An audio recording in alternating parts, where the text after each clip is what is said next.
Увечары таго ж дня гасцяваў яго вясёленькі старенькі курортны доктар, который памагаў яму развеяць гора і салодка патужыць.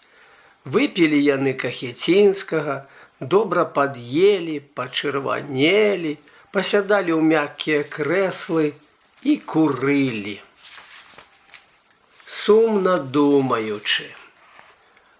Потым князь узяў у рукі гітару і навёў струны на мінорны лад. Гукі гітары, гукі тужлівыя, плылі ў дымна-сінім змроку цёплага пакоя да расчыненага балкона і таялі ў смутным паветры, шумячай жоўтым лісцем восені. Замігцелі на цямнеючым небе зорачкі, адна, другая і трэцяя, за чорнаю каўказскаю гарою.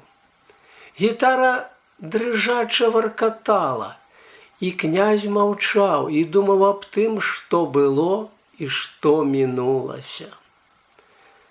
«Эх, мінулася, мінулася», – казаў доктар і качаў галавою.